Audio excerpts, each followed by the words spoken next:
Fala galera, sejam bem-vindos a mais um programa do Aperte o Play. Meu nome é Lucas Ferrugem e toda sexta-feira estamos aqui no canal da Brasil Paralelo para recomendar alguns filmes para você ver na semana com a nossa curadoria, o nosso gosto.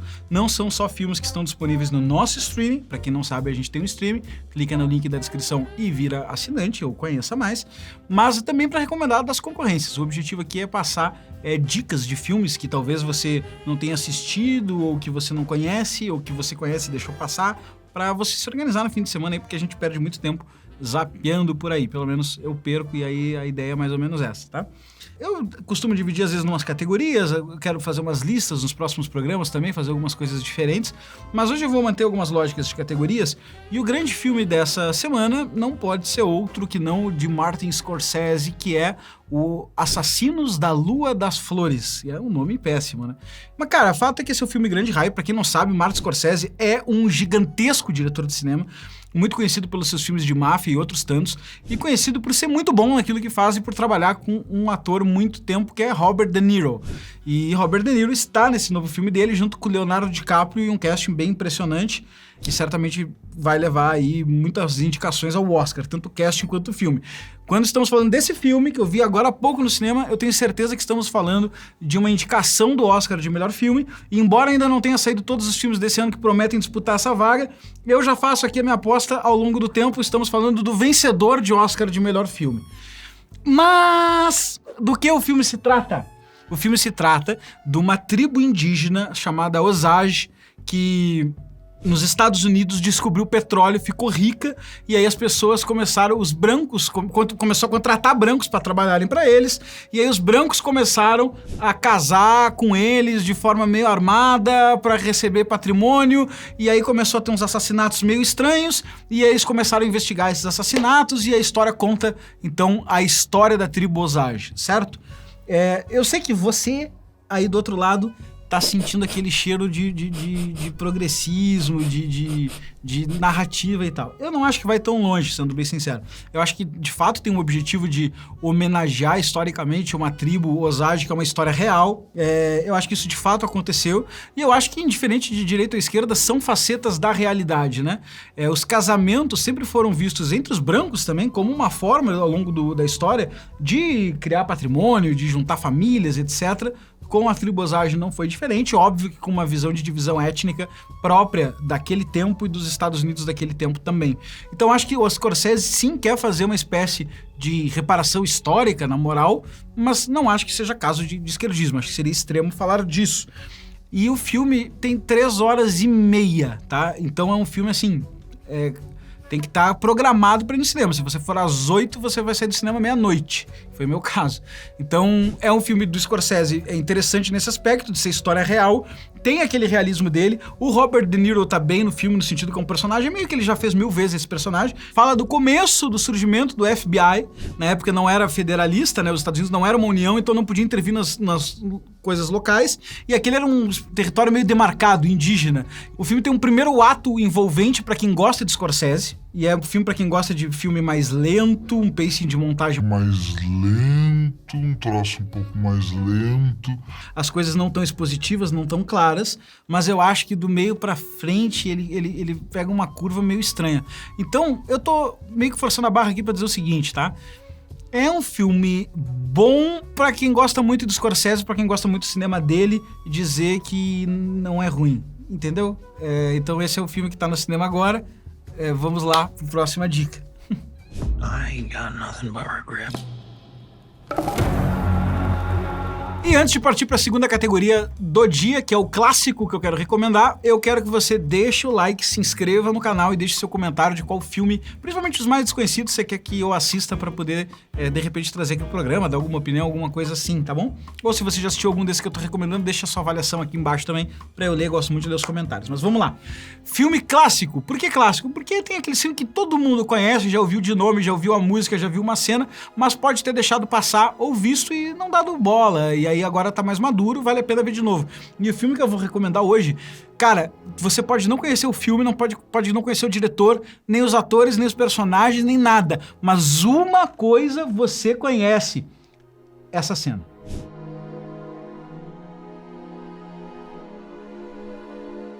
Isso, essa cena com essa música. Isso eu tenho certeza que você conhece. Ninguém não conhece essa cena da famosa facada na sombra no banheiro com a música... Então, isso é sensacional. E o filme que eu estou falando é Psicose. Não para os cultos, mas para mim, a obra-prima de Alfred Hitchcock. E é uma linguagem antiga?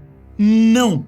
Porque a linguagem do Hitchcock é a transição para essa narrativa moderna. Ele é, talvez não o principal responsável, mas ele é o grande marco icônico para essa narrativa moderna de cinema. Essa criação de tensão, esse triângulo que todo mundo conhece, que cara, se você deixar o protagonista do filme e o espectador sabendo de algo que o vilão não sabe, você tem tensão. O vilão e o espectador sabendo de algo que o protagonista não sabe, você tem tensão. Daí a famosa frase dele, né? Imagina, ele dá uma entrevista explicando isso, imagina uma mesa que os homens estão conversando de beisebol e de repente uma bomba explode.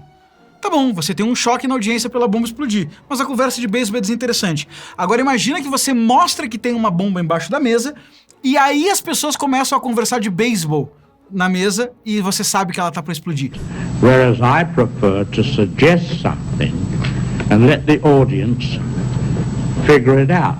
In order to get suspense, you provide the audience with a certain amount of information and leave the rest of it to their own imagination. Ele criou essa lógica, ele raciocinou e teorizou essa lógica de como criar tensão nas narrativas cinematográficas, e o Psicose é uma obra-prima, e ele conta a seguinte história.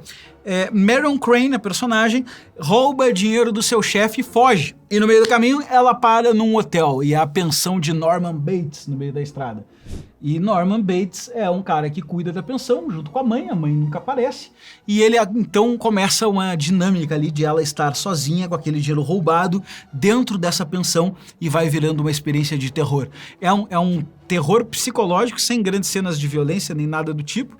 E claro, por mais que você saiba o spoiler dessa cena, vai ser incrível ver ela pela primeira vez, porque ela tá ali numa transição de personagem muito interessante e ela é espetacular. O jogo de luz e sombra, a trilha sonora é inesquecível, é uma daquelas cenas que não sai mais da sua vida. A montagem, como eles vão filmar em cima e embaixo para dar diferentes perspectivas do mesmo acontecimento. Cara, é um troço de louco, tá? Psicose é um filme fantástico que pode te apresentar pro cinema preto e branco, se você nunca viu nada preto e branco que goste, pode te apresentar para Alfred Hitchcock, que foi o maior diretor do cinema da sua época, e hoje em dia pode ser que você não veja porque acha que os filmes dele são antigos. Só que, diferente de muitos filmes clássicos, cultos e antigos, ele é o cara que tem o domínio da narrativa moderna. Então você não sente que o filme tá tão pesado, não é aquela coisa tão diferente do que a gente tá acostumado quando a gente tá vendo um filme de Hitchcock. Ele já constrói a tensão muito parecido com filmes de hoje, obviamente com menos sofisticação tecnológica, mas ainda assim a essência está lá. E esse grande clássico do cinema pode ser visto no stream da Amazon Prime. Então lá você tá em ele disponível.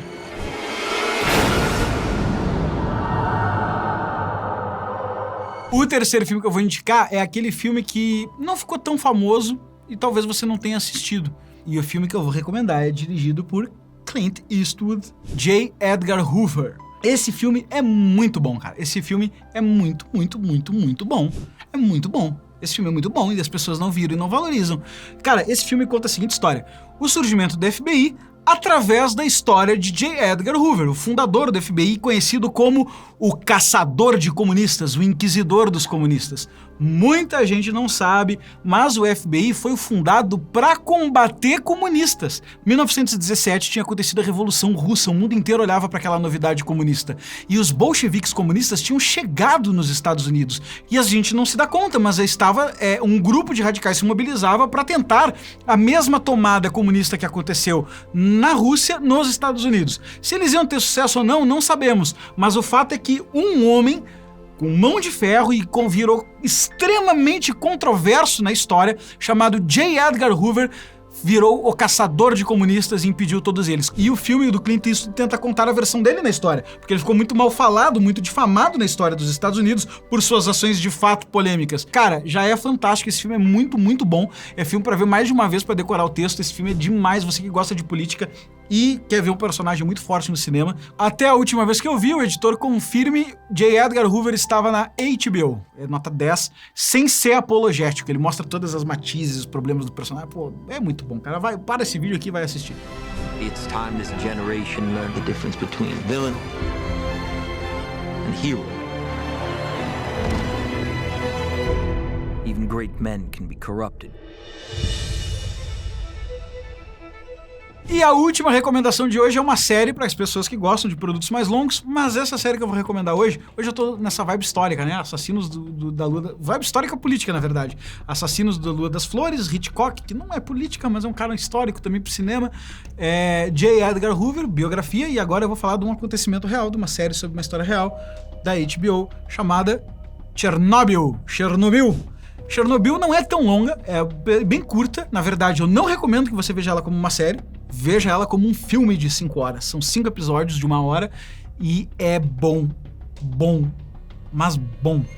Porque, primeiro, que talvez seja o figurino e o design de ambientação mais fantástico que eu já vi numa série. É muito bem produzido. Eles pegaram para fazer o desastre de Chernobyl, acho eu que você sabe, existe uma usina nuclear na União Soviética e, por uma série de negligências, bum! Explosão nuclear, radiação, mortos, problemas, e até hoje esse lugar está pavimentado. E essa série mergulha em como é que isso aconteceu.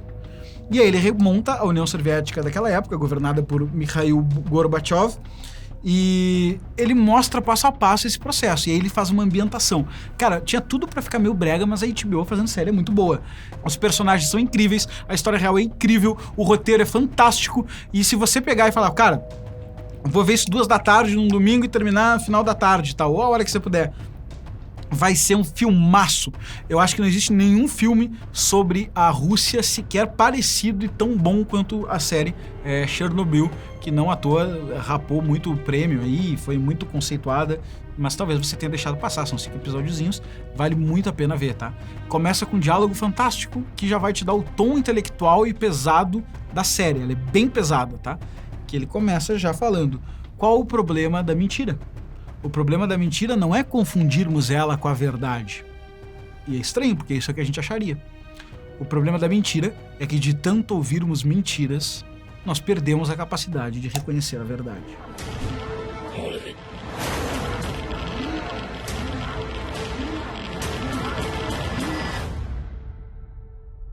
Madness.